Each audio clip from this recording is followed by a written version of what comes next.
Aking sulo maunaryo nga kanang basement green. Ang pag-abutan ko sa Kristingon si Chris piyesta karon ni Santa Monica Padre. Puti ta. Nakalimot ang tuod ko. Puwa lang. Anong puwa man? Martir man siya. Usa kay inahan nga 27 years sa iyang paghilak, pagampo alang sa pagkakabig sa iyang anak kabadlungon San Agustin. Pula, antos, pero we should follow the color of the liturgy of the day. So, muna si Santa Monica, usa ka Kristiyano nga taga-Tagaste, Africa.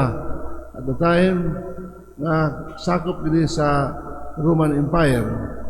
Kaya, niyang bana, pagano, ang pag-antos sa Santa Monica, sinsiyang ampo, uban sa iyang paghilak, nga sa taas nga panahon. Kanato, kung mag-ampo kita, limitado ra, pila ka buwan o pila ka adlaw, kaya tubagon sa Ginoo ang atong pangayo. Apan sa Santa Monica, nagpabilin siya nga nag-ampo tungod ng alang sa iyang anak. So, pinangga niya ang anak, one of her children, mo sa San Agustin, nga badlungon, nahimong sa nahimong bagitan niya tiro dyan na simbahan. Pero ang ating Ebanghelyo karon naghisgot og mga saba, sort of mga saba, kanato nga pamalikas, di ba pamalikas siya, pero kanato kung mga saba, tadang pamalikas. Ebanghelyo, bang gahapon, tubangan sa mga tao, address ni Jesus sa iyang mga pulong, ng pagpanghimaraot, ngadto sa mga Parisiyo, o sa mga magtutudlo sa balaod. Duha kadagkong hukbong sa mga katawhan, influential people in the community of the Jews. Muna ang mga Parisiyo na diha mga intelligent people of Israel, muna nagpadaghan sa balaod. Out of 10 commandments, gihimong daghan nga balaod, 613 laws. Kunya sa kadaghan sa balaod nga pabigat na sa mga tao nga ang ilang pagsunod sa balaod nga nakabugat sa mga tao sa pagsunod ini. Kunya ingon si Jesus at one time, the Gospel of Matthew, kung ang iyong pagsunod sa balaod sama na sa ibuhat sa mga magtutudlo sa balaod mga Parisiyo na hindi ka makasunod sa ingarian sa langit. Ano man ang balaod nga ilang gibugna mo mabuhat, pero sa espiritu sa balaod wala nang buhata. Kana mga external nga mga bulahaton ilang gipatuman, apan ang espiritu sa mga balaod sama sa ustisya, sa kaluoy, wala ko rin na ni-appeal niya na. Muna gingon ni Jesus nga di ka mo kasunod sa ngarian sa Dios kung ang iyong pagtuman sa balaod sama ra sa ibuhat sa mga Parisiyo.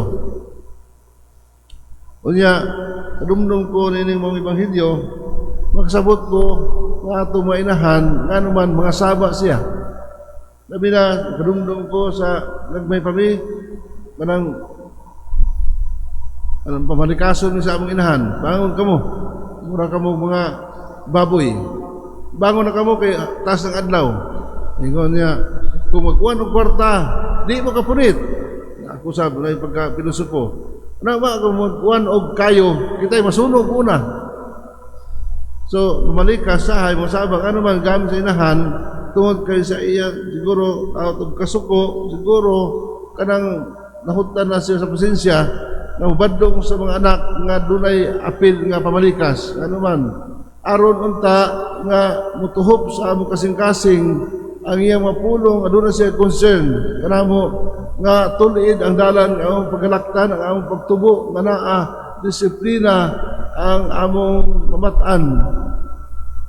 Kasabot ko, Jesus, ang Ginoo nga minuta soft-spoken unta sa iyang pagsangyaw kay magdaniman siya, magkabig man sa mga tao ngadto kaniya, ngadto sa gingarian sa Dios, nga ang iyang istorya, balaanon, ang iyang istorya, apan ato duog niya sa Ebanghelyo, nga pagkalaot, paghimaraot po siya, pagkalaot niyo mga magtutulo sa balaod kung mga Parisiyo. iyang gisaway tig pagkaroon walay makasundog ni ani nga preacher mga pari nining iyang pagsangyaw unang gingon namo nga in front of the influential people ingon ta nga we have to massage the message ano man handok man ta kontrahan ta sa mga tao nga nakadungog ini ma-offend sila ma-insulto muna nga as much as possible ato nga tiluton ang mensahe kanang pingis-pingis ra ang dita mahimong kaaway nila. Si Jesus, patinuan sa iyong kalingon nga iyang ipakita kanila gamit siya og mga sakit nga mapulong aron mahimag mata ang mga Parisiyo asa sila nasayop. Ipunting ni Jesus ang ilang pagkarolingon sa mga Parisiyo aron sila unta maghinulsol na ilang mga buhat. It's a kind of pricking the conscience of the Pharisees and the master of the law, mga magtutudo sa balaod. Ang ato sa kagalingon nga usahay ang inahan nato nga mamalikas o sulti o mga tanang sulti nga masakit aron kita mahigmata, aron kita mabag-o sa atong dalan, sa atong paglakaw sa dalan sa kinabuhi. Muna makasabot ko inahan maghimog mga pulong nga masakit aron mahigmata matandog ang atong kasing-kasing diha sa kabaguhan usahay sometimes or at times the Lord will use harsh words to prick our conscience.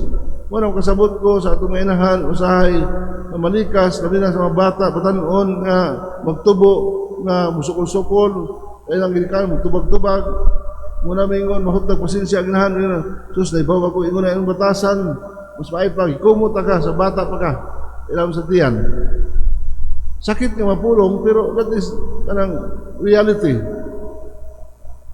ang siguro sa mga inahan out of anger aron sa ang purpose mabago ang anak pero sa Ginoo mo sabi gamit ng mga pulong nga masakit aron kita mahigmata sa atong mga pagkabuta sa atong pagtuo. O ito na nga, ang Salmo mingon, ang Ginoo maayo maluyon, dugay masuko. So there's an element of anger, the holy anger.